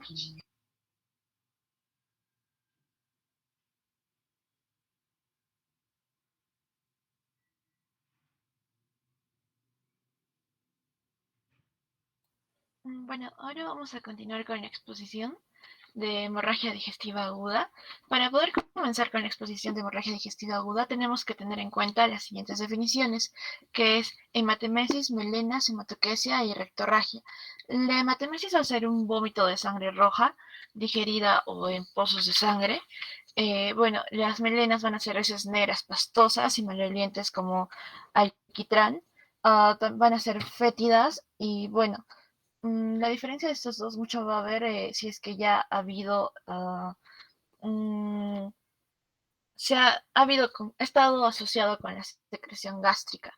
En el caso de la hematoquesia, esta va a ser sangre oscura y coágulos mezclados con las heces, y la rectorragia va a ser sangre roja o coágulos frescos mezclados con las heces. Para hablar de hemorragia digestiva aguda, tenemos que tener en cuenta que es muy importante los síntomas y signos secundarios, pérdida de sangre, ya que esto va a objetivar la hemorragia. Muchas veces también podemos encontrar pacientes con mareos, síncope, disnea o angina. Bueno, eh, la clasificación, ¿no? La clasificación, tenemos la hemorragia digestiva alta y la hemorragia digestiva baja. La diferencia es que la hemorragia digestiva alta va a ser del ángulo de 3 hacia arriba. Y bueno, vamos a tener dos tipos: la hemorragia digestiva no varicial y la varicosa. La no varicial va a ser entre el 80 al 90% de los casos. Y bueno, la hemorragia digestiva alta varicosa, que está asociada a la hipertensión portal, esta va a ser entre los al 10 a 20% de casos. En el caso de la hemorragia digestiva baja, esta va a estar entre el ángulo de Treach y el ano. Y bueno, esta se va a manifestar de diferentes formas, como hematoquesia, rectorragia o, en algunos casos, tránsito lento con melenas. Esto posteriormente va a ser vamos a hablarlo más detallado.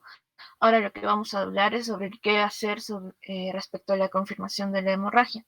Bueno, lo que nosotros tenemos que tener en cuenta es de que para la confirmación de la hemorragia es recomendable hacer una examinación con el aspirado gástrico. Este puede ser un método fácil y rápido, pero tenemos que tener en cuenta que el grupo de hemorragia digestiva de la Sociedad Española no la va a recomendar. Eh, Todo paciente, también tenemos que saber que todo paciente con sospecha de hemorragia digestiva se le debe realizar un tacto rectal. Bueno, en el momento de confirmar la hemorragia, nosotros vamos a evaluar, como estamos en emergencia, el grado de hipovolemia, ¿no? Si es que va a ser leve, moderado, grave o masivo. Esto va a ser respectivamente los porcentajes y su pérdida de volumen. En el caso del leve, que es el 10 al 15%, tiene una pérdida de volumen de aprox 500 a 750 mililitros, vamos a encontrar que la presión arterial sistólica y la frecuencia cardíaca son normales. En la moderada, que es un 15 a un 25%, la pérdida de volumen va a ser de 750 a 1250 mililitros. Aquí ya vamos a notar que hay frialdad en las extremidades de nuestro paciente. La presión arterial sistólica va a ser mayor de 100 y la frecuencia cardíaca va a ser menos de 100. En el caso de la grave, que es entre un 25 a un 35%, y vamos a encontrar una pérdida de volumen entre 1250 a 1750 mililitros. Aquí podemos encontrar a un paciente que está en posible shock. La presión arterial sistólica va a ser menos de 100. Esto ya va a diferir bastante de la moderada, ya que la moderada va a ser mayor de 100. Y bueno, la frecuencia cardíaca es de 100 a 120 latidos por minuto. Y en el caso de la masiva, esta que va a ser más del 35%, va a tener una pérdida de volumen de 1750 a 2500 ml. La presión arterial sistólica ya va a estar muy baja, va a estar entre menos de 60, la frecuencia cardíaca mayor de 120, y nuestro paciente ya va a presentar estupor, palidez, anuria. Bueno, entonces ahora vamos a hablar de la resucitación hemodinámica. Nosotros vamos a tener las medidas generales, que por ejemplo, lo primero que tenemos que hacer es la disposición de dos vías de grueso calibre, dos vías periféricas de grueso calibre para nuestro paciente. Debe ser de 16, o también se puede optar por una vía periférica y una central. Es importante monitorizar a nuestro paciente, tener un control de diuresis horaria, y bueno, en el caso de que haya inestabilidad hemodinámica, no tenemos que realizar un sondaje vesical permanente. Tenemos que pedir a nuestro paciente un hemograma completo. Recomendable que sea con resultados inmediatos.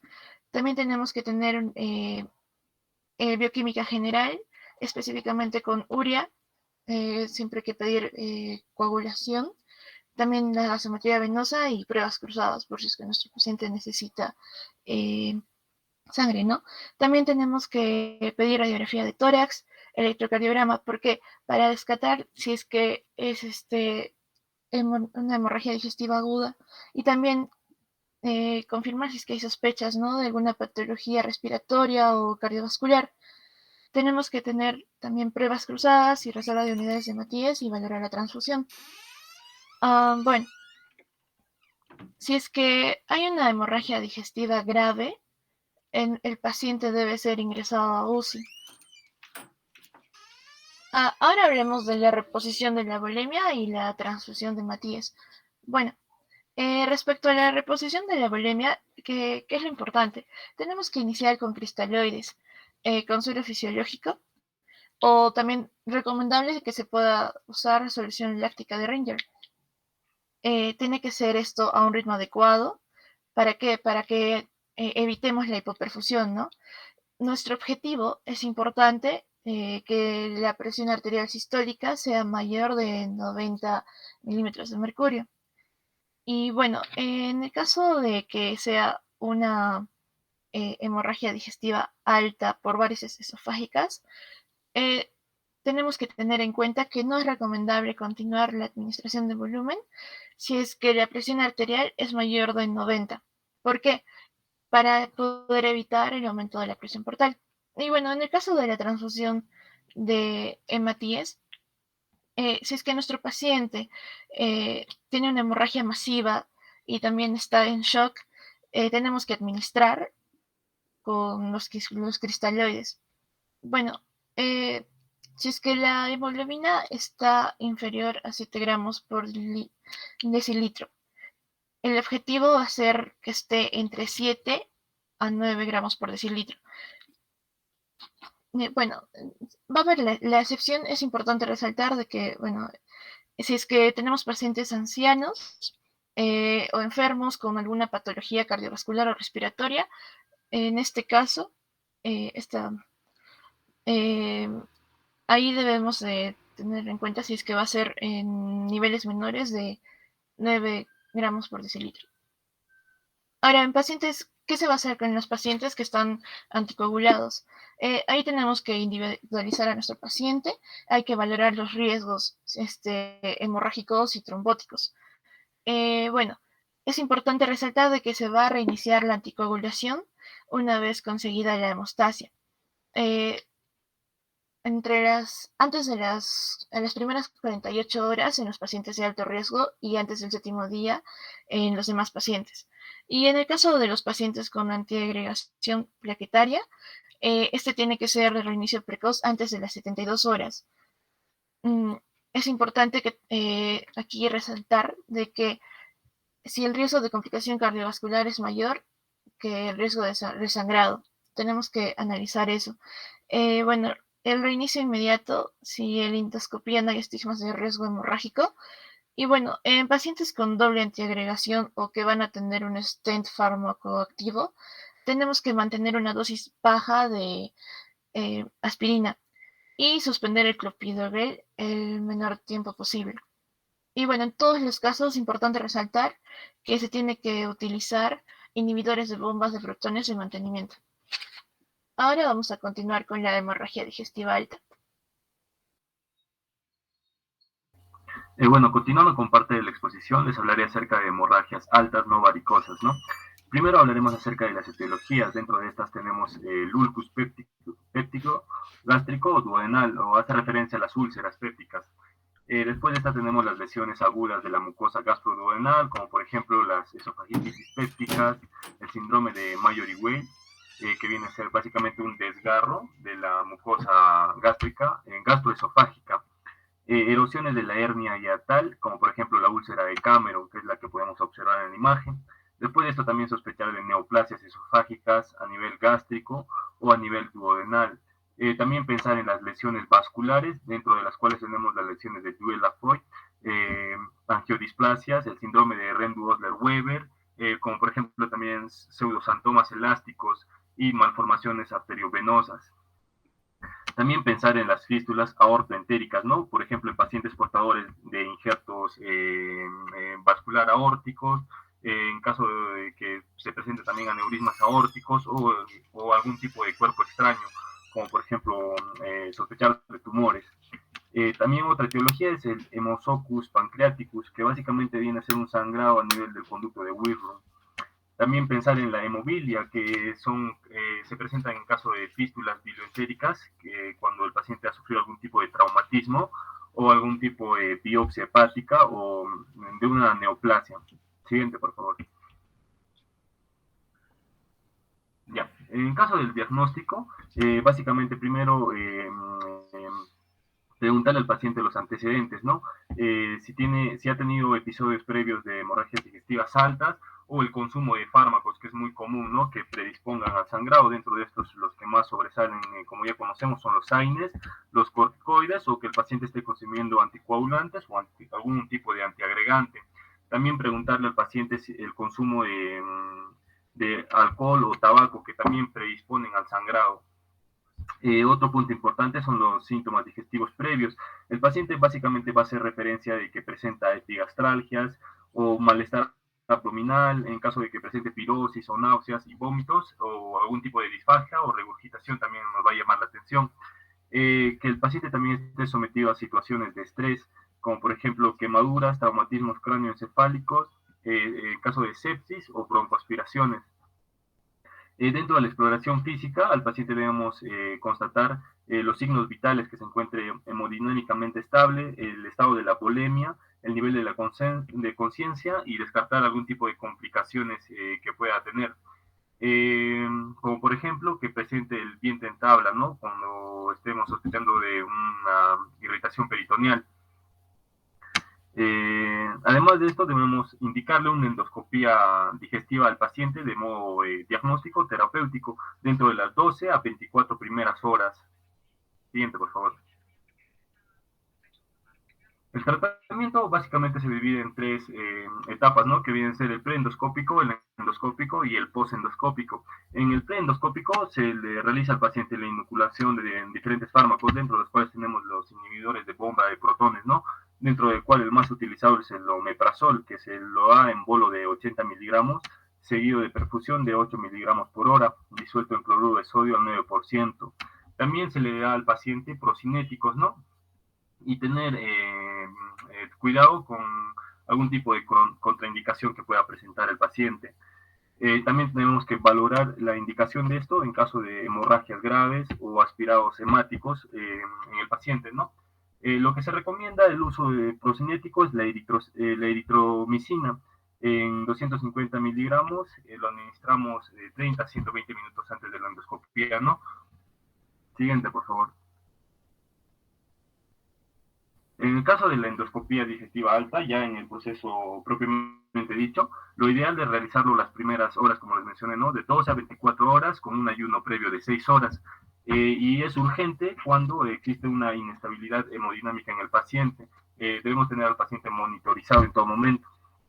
Esta endoscopía digestiva alta es el tratamiento de elección en caso de hemorragia activa. ¿Por qué? Porque nos permite estadificar el riesgo y nos permite tomar decisiones, ¿no? Porque podemos observar lo que está pasando en el paciente. Básicamente lo que nos menciona la bibliografía es que no existen contraindicaciones absolutas, pero tenemos que valorar en estos casos, ¿no? No se recomienda hacerlo en el shock hipovolémico inadecuadamente reanimado, tampoco en las perforaciones de víscera hueca, salvo que sea con fines terapéuticos, ¿no?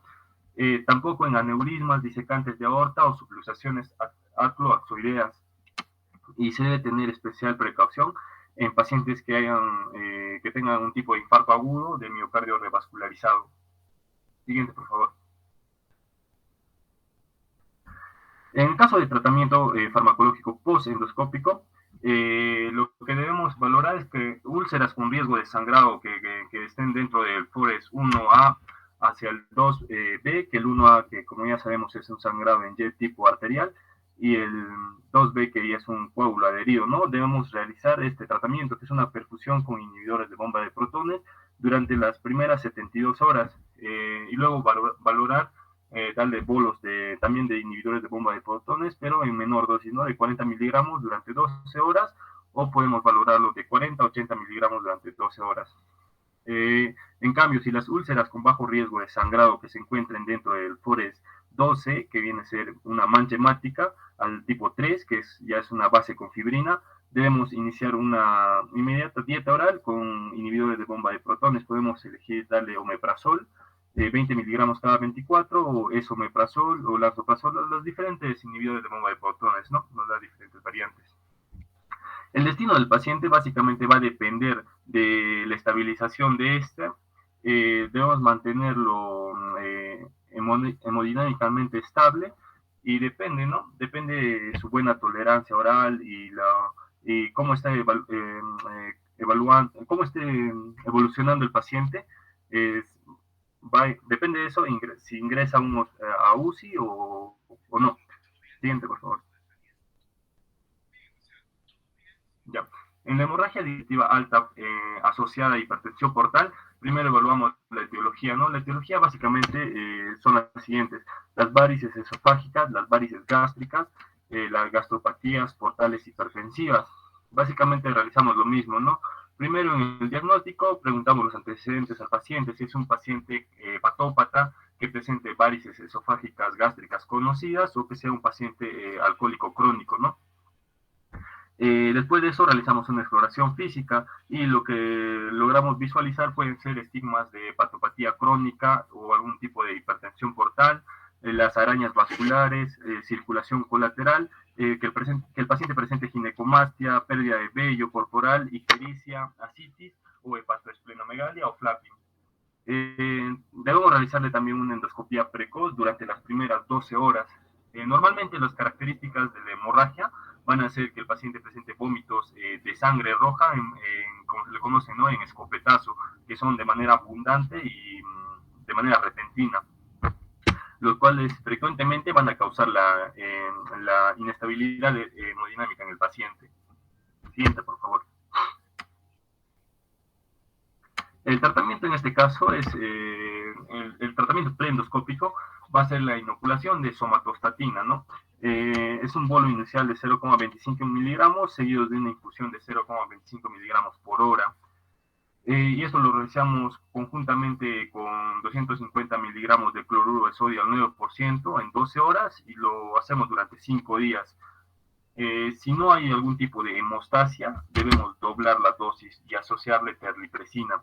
En caso de terlipresina, se le da 2 miligramos cada 4 horas durante las primeras 48 horas, y posteriormente 1 miligramo cada hora, y lo mantenemos durante 5 días. Y normalmente lo que nos indica es que esto va a mejorar la supervivencia en el paciente, ¿no? Pero debemos valorar los niveles de sodio.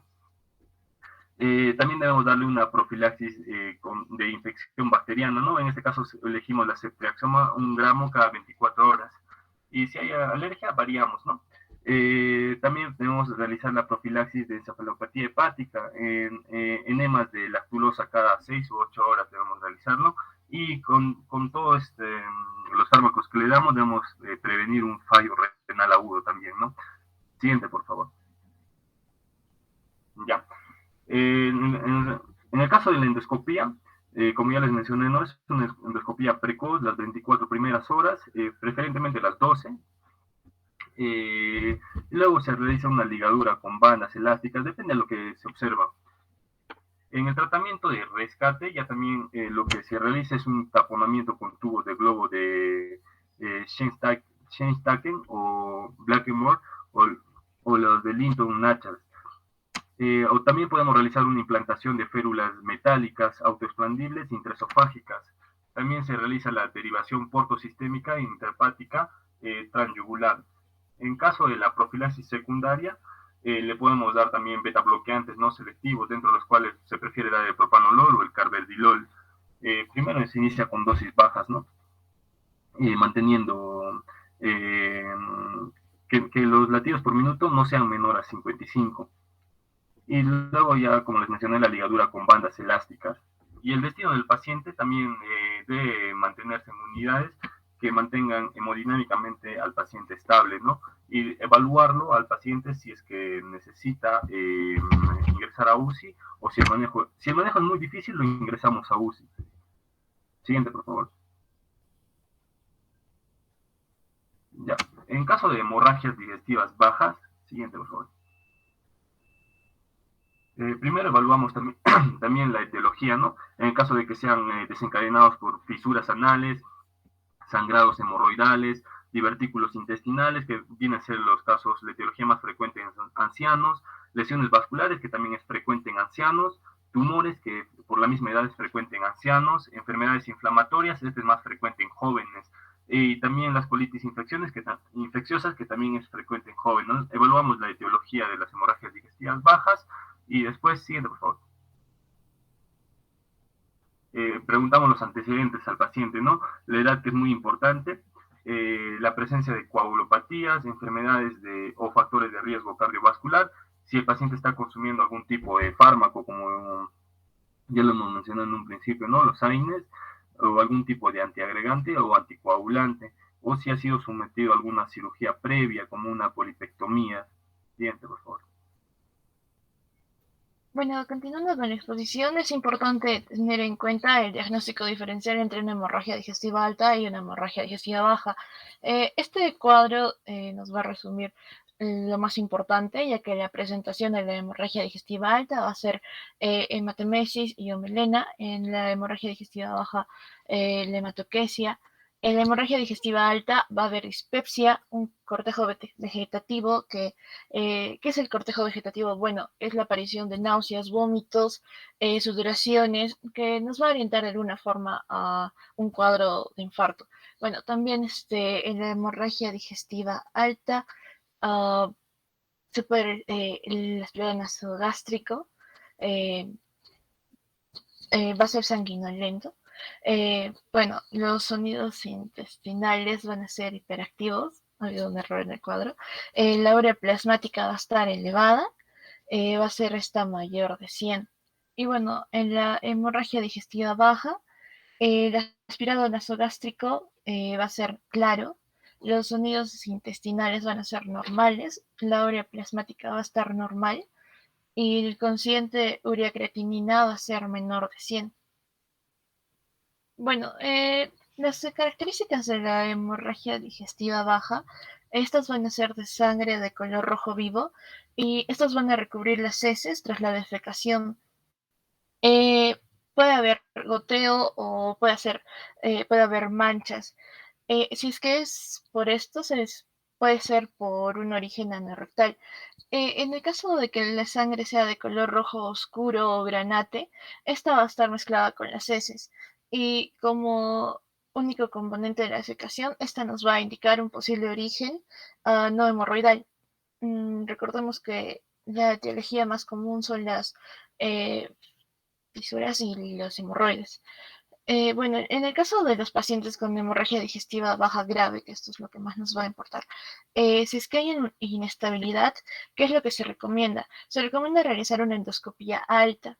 Si esta va a ser normal, o bueno, en nuestro paciente no podemos realizarle una endoscopía, lo que se recomienda hacer es una angiotomografía computarizada con contraste. Esta va a ser mm, la, la dirección, ¿no? Para poder realizar la exploración. Y bueno, posteriormente, ya cuando está estabilizado nuestro paciente, lo que se puede hacer es una colonoscopia urgente, ¿no? Ya que esto nos va a ayudar bueno, esto se debe realizar antes de previo inicio de una solución evacuante. Bueno, las pruebas complementarias. Bueno, en el caso de que nuestro paciente tenga una rectorragia leve, no esté alterado hemodinámicamente, nuestro paciente no tenga anemia y tampoco tenga una enfermedad anal evidente, lo que nosotros realizamos es una colonoscopia diferida. En el caso de que nuestro paciente esté no grave y, bueno, consideramos la colonoscopia urgente con previa preparación, es preferible de que la realicemos dentro de las 24 o de las 48 horas. Ahora, si es que nuestro paciente está grave y hay mucha inestabilidad hemodinámica, ¿qué se debe realizar? Bueno, se recomienda realizar una endoscopía alta, pero si es normal o no es posible, lo que se realiza es una angiotomografía computarizada con contraste, ya que esta es la exploración de elección.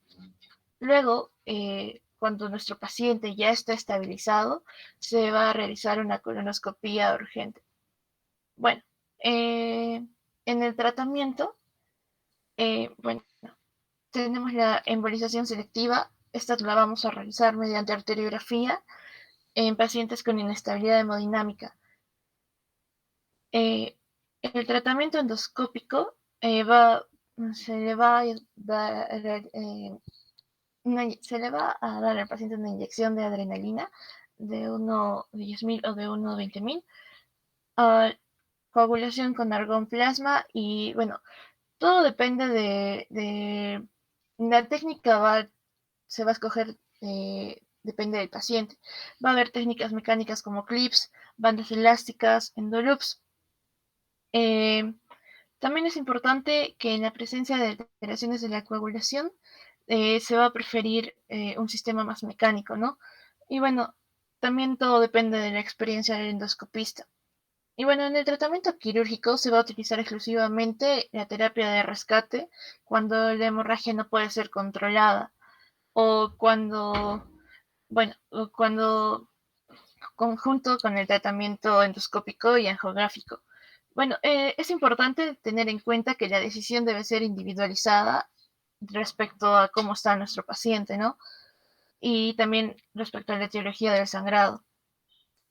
¿Cuál va a ser la técnica de elección? La técnica de elección va a ser la resección segmentaria del área sangrante con anastomosis primaria o la colectomía subtotal. Bueno, eso es todo. Gracias. Y bueno, como resumen, resaltar de que la hemorragia digestiva alta se va a originar por encima del ángulo de Treitz, independientemente de cuál sea su manifestación clínica. No es recomendable la colocación de sonda nasogástrica para confirmar el origen de la hemorragia digestiva aguda. Se debe realizar tacto rectal a todo paciente con sospecha de hemorragia digestiva.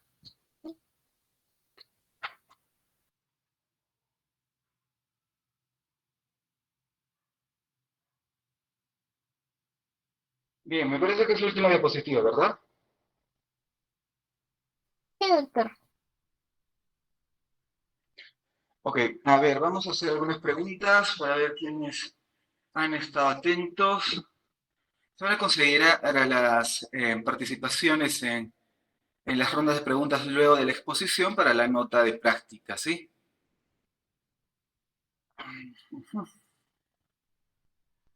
A ver, veamos. Iván Elmer Apasamamani.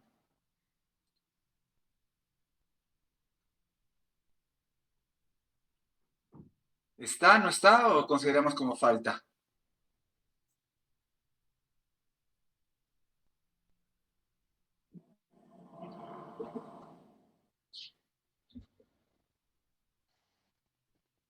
¿Está Zoraida o es falta?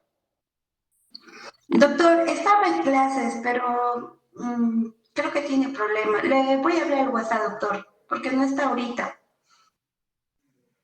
Ok, ahora Fabiola Ore Ceballos. Presente, doctor. ¿Cómo estás, Fabiola? Quería saber, según la exposición de tus compañeros, que me digas cuál es la prueba diagnóstica Gold estándar para diagnosticar una peritonitis bacteriana espontánea.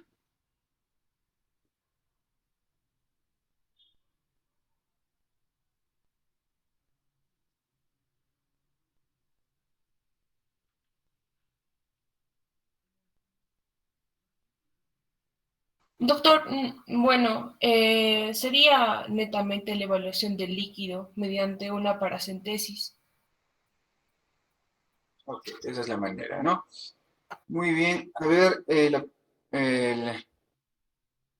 May Denise Flores González. Doctor, buenos días. May, quería saber cuál es el tratamiento inicial de elección para una hemorragia digestiva alta en un paciente con antecedentes de hipertensión portal. Doctor, primero sería lo que es los HIP endovenosos para y un A ver, en ese contexto, ¿qué están sospechando? ¿Es una hemorragia varicial o no varicial? podría ser una hemorragia varicial. Ya, ¿y cuál es el fármaco de primera línea que podríamos usar inicialmente?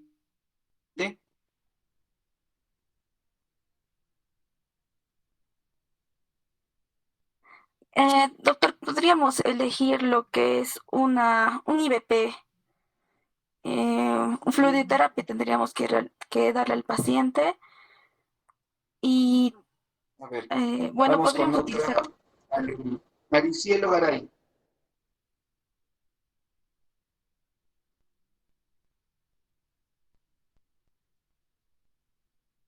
Maricielo.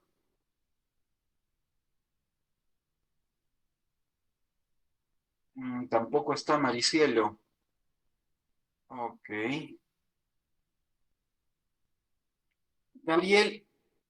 Gabriela Sawahara Callawi.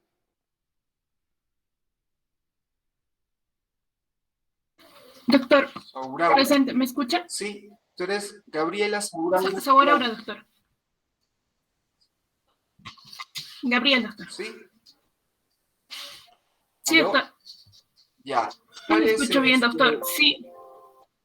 La misma pregunta para ti. ¿Cuál es tu respuesta? El primer medicamento que daríamos inicialmente en paciente con una hemorragia varicial alta. Que se le da ay, no tengo la punta de la lengua, doctor. ¿Cómo se llama? Es una... O creo... No, está bien. ¿Me escucha, doctor? Le dije... Sánchez Rivero. Trotilla, doctor, le dije. Ya. ¿Me escucha? Jeffrey Sánchez Rivero. Sí, sí. Gracias. Presente, doctor. Presente, Jeffrey, doctor.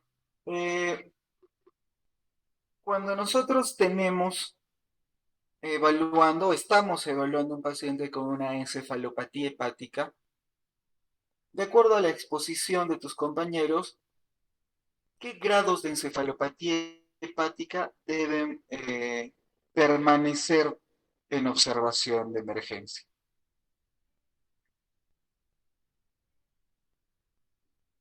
Bueno, doctor, de acuerdo a la evaluación de encefalopatía, tenemos grado de 1, 2, 3 y 4.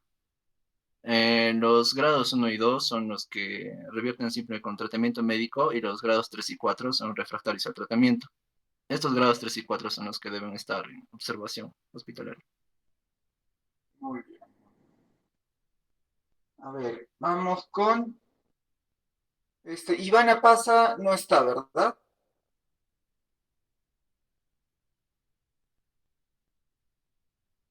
No, doctor, tiene problemas con el internet. Ya. Ya le hablé al WhatsApp, doctor. Ya. Caballero García. Presente, doctor. Me gustaría saber, de acuerdo, cuál es tu valoración con respecto a un paciente que tiene una ascitis. Es una hepatopatía crónica con hipertensión portal, acude por ascitis. De acuerdo a la charla, ¿cuáles son las causas por las cuales este paciente, que ya tiene una enfermedad crónica, que sabe que tiene una enfermedad crónica, y a la evaluación te encuentras que el fondo del problema por el que va es la citis. ¿Cuáles son los signos y síntomas para que este paciente con ascitis sea admitido a una sala de emergencia? Ya, doctor, si es que nuestro paciente con ascitis, podemos encontrar o sea, lo que usted me pregunta es qué signos y síntomas debe tener un paciente con ascitis para que sea admitido a la emergencia, ¿verdad? Sí. Ya, lo que tiene que tener nuestro paciente es ah, un abdomen ¿El qué? abultado, debe tener presencia de matidez cambiante, la oleada cítica. No. También puede tener signos de hipertensión portal, doctor. Bueno, Me parece que no me has entendido. A ver. ¿Alguien que haya entendido la pregunta y me pueda responder?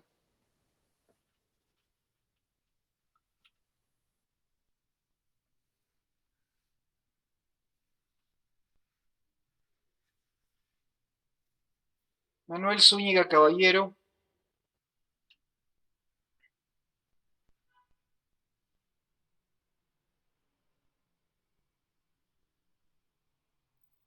Manuel Zúñiga Caballero, ¿tampoco está May? May, perdón, Zoraida.